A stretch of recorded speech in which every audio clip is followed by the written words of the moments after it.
မင်္ဂလာပါခင်ဗျ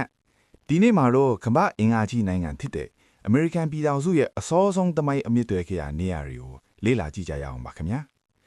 လူအတော်များများကအမေရိကန်သမိုင်းလို့ပြောလိုက်ရင်1986ခုနှစ်ကလွတ်လပ်ရေးကြီးညာစာတမ်းကိုပဲပြေးမြင်တတ်ကြပါတယ်ဒါပေမဲ့တကယ်တော့ဒီနိုင်ငံရဲ့မြေပေါ်မှာဥရောပတိုက်သားတွေအခြေမချခင်ကတည်းကဒေသခံတွေရှိနေခဲ့တယ်လို့လွတ်လပ်ရေးမရခင်နှစ်ပေါင်းရာချီကတည်းကတည်ရှိနေခဲ့တဲ့မြို့ဟောင်းကြီးတွေလည်းရှိပါတယ်အခုဆိုရင်နှစ်ပေါင်း400ကျော်တက်တန်းရှိနေပြီဖြစ်တဲ့အစောဆုံးမြို့9မြို့ကဘာတွေလဲဆိုတာအတူတူကြည့်လိုက်ရအောင်ဗျ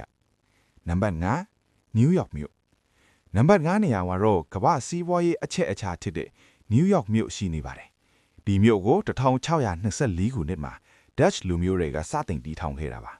ထူးခြားတာကအစအိမ်မှာနယူးယောက်လို့မခေါ်ပါဘူး New Amsterdam လို့ခေါ်ခဲ့တာပါ Dutch လူမျိုးတွေဟာဒီကျွန်းလေးကိုဒေသခံအင်ဒီယန်တွေစီကနေအဲ့ဒီခေတ်က$24ဖိုးလောက်ရှိတဲ့လက်ဝတ်ရတနာပစ္စည်းလေးတွေနဲ့လဲလှယ်ပြီးဝယ်ယူခဲ့တာလို့သမိုင်းမှာအဆိုရှိပါတယ်။နောက်ပိုင်း1664ခုနှစ်မှာအင်္ဂလိပ်တို့ကတိုင်းပိုက်ပြီးနောက်မှာတော့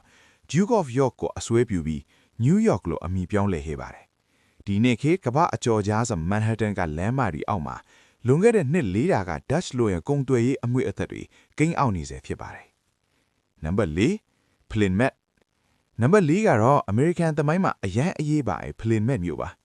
1620ပြည့်နှစ်မှာနာမည်ကျော်မေဖလားဝါတင်ပိုကြီးနဲ့အင်္ဂလန်ကနေထွက်ခွာလာတဲ့ဘာသာရေးဝါဒီ102ယောက်ဟာဒီနေရာကိုရောက်ရှိခဲ့ပါတယ်ဒီမြို့ဟာ American ရဲ့နာမည်ကျော်ကျေးဇူးတော်ချီးမွမ်းပွဲစော့တင်ရာဒေသလည်းခဲ့ပါတယ်သူတို့ရောက်ရှိခဲ့တဲ့ပထမဆုံးနှစ်မှာအစားအစာပြတ်လတ်မှုနဲ့ရာသီဥတုဒဏ်ကြောင့်လူတစ်ဝက်လောက်သေဆုံးခဲ့ရပြီးမြစ်ဒေသခံအင်ဒီယန်တွေရဲ့ကူညီမှုနဲ့စိုက်ပျိုးရေးအောင်မြင်ခဲ့လို့အောင်ပွဲခံခဲ့ကြတာပါအခုဆိုရင် Plymouth မှာသူတို့ပထမဆုံးခြေချခဲ့တဲ့ Plymouth Rock ကြောက်တုံးကြီးကိုတမိုင်းဝင်အထင်းအမြစ်အထိထောက်ရောက်ကြည့်ရှုနေပါတယ်နံပါတ်3 Hampton နံပါတ်3ကတော့ Virginia ပြည်နယ်က Hampton မြို့ပါဒီမြို့ဟာ1600ခုနှစ်မှာတည်ထောင်ခဲ့တဲ့ Jamestown အခြေစခန်းနဲ့မလမ်းမကမ်းမှာရှိပါတယ် Hampton ဟာ American မှာအင်္ဂလိပ်စကားပြောလူမျိုးအဆက်မပြတ်အခြေချနေထိုင်လာခဲ့တဲ့တက်တန်းအရင်ဆုံးနေရာတစ်ခုလို့ဆိုနိုင်ပါတယ်ပင်လယ်အော်နဲ့ထိစပ်နေတဲ့အတွက်စစ်ရေးအရာအချက်အချာကျခဲ့ပြီး American ပြည်တွင်းစစ်ကာလတွေမှာလည်းအရေးပါတဲ့အခန်းကဏ္ဍမှာပါဝင်ခဲ့ပါတယ်ဒီမြို့မှာရှိတဲ့ Fort Monroe ခန်းတပ်ကြီးဟာ American တမိုင်းကြောင်းရဲ့ပြောင်းလဲချက်တွေကိုတက်တည်ထူးနေတဲ့နေရာတစ်ခုပါပဲနံပါတ်2က Santa Fe နံပါတ်2ကတော့ထူးခြားတဲ့အမှုပညာနဲ့ယဉ်ကျေးမှုတွေရှိတဲ့ Santa Fe မြို့ပါသူကတော့1610ခုနှစ်မှာစပိန်လူမျိုးတွေတည်ထောင်ခဲ့တာဖြစ်ပါတယ်အမေရိကန်မှာရှိတဲ့ပြည်နယ်မြို့တော်တွေထဲမှာတက်တန်းအရင်ဆုံးမြို့တော်ဖြစ်ပါတယ်ဒီမြို့ရဲ့ထူးခြားချက်ကအဆောက်အုံတွေပါပဲ Adobe လို့ခေါ်တဲ့မြေညိုဆောင်ရွင့်အိမ်ပွင့်ဆန်ပြီးသူရလက်ရတွေကိုဒီနေ့အထိထိန်းသိမ်းထားတာပါစပိန်ယဉ်ကျေးမှုနဲ့ဒေသခံ Pueblo Indian တွေရဲ့ယဉ်ကျေးမှုပေါင်းစပ်နေတဲ့အတွက်အမေရိကန်ရဲ့တခြားမြို့တွေနဲ့မတူပဲတမူထူးခြားနေပါတယ် Royal City လို့လည်းလူသိများပြီးအမှုပညာရှင်တွေအလွန်နှစ်သက်တဲ့မြို့တစ်မြို့ပါ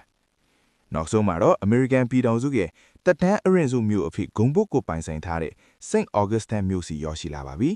1565ခုနှစ်မှာစပိန်ရေကြောင်းပို့ Pedro Menendez de Aviles ကတည်ထောင်ခဲ့တာပါဒီမြို့ဟာအင်္ဂလိပ်လူမျိုးတွေ Jamestown ကိုမရောက်ခင်42နှစ်က Pilgrims တွေမရောက်ခင်55နှစ်ကတည်းကတည်ရှိနေခဲ့တာဖြစ်ပါတယ်မြို့ထဲမှာရှိတဲ့ San Marcos Red ကြီးဟာနှစ်ပေါင်းရာကြီးရဲ့တိုက်ပွဲတွေမုံတွဲတွေကိုကြမ်းကြမ်းခံပြီးဒီနေ့အထိခန့်ခန့်ထဲထဲရှိနေသေးပါစပိန်စတိုင်လမ်းချင်းသေးတွေနဲ့ရှေးရောင်းပညာကျောင်းတွေကတင့်ကိုအချင်းဆက်တဲ့ရောက်သွားတယ်လို့ခန်းစားရစေမှာပါဟုတ်ကဲ့ဒါကတော့ American ပြည်ထောင်စုမှာတမိုင်းအစောဆုံးအမြင့်တွေခဲ့တဲ့မြို့9မြို့ပဲဖြစ်ပါတယ်ဒီမြို့တွေကိုကြည့်ချင်းအားဖြင့် American ဆိုတာခေတ်မီတဲ့တိုက်မြင့်အဆောက်အဦတွေတင်မဟုတ်ပဲ National တမိုင်းကျောင်းနဲ့ယဉ်ကျေးမှုပေါင်းစုံရောရှယ်နေတဲ့နိုင်ငံဖြစ်တယ်ဆိုတာတွေ့နိုင်ပါတယ်ပရိသတ်တို့ရဒီမြို့တွေကဘယ်မြို့ကိုအရောက်ဆုံးသွားခြင်းလဲဒါမှမဟုတ်အခုလိုတမိုင်းဝင်မြို့တွေအကြောင်းစိတ်ဝင်စားရင် comment မှာရေးပေးခဲ့ပါအောင်အခုလိုအဆုံးထိကြည့်ပေးလို့ကျေးဇူးတင်ပါတယ်နောက်ထပ်စိတ်ဝင်စားဖို့ကောင်းတဲ့ဗဟုသုတတွေနဲ့ပြန်လာခဲ့ပါမယ်အားလုံးပဲတာယာတဲ့နေ့လေးဖြစ်ပါစေခင်ဗျာ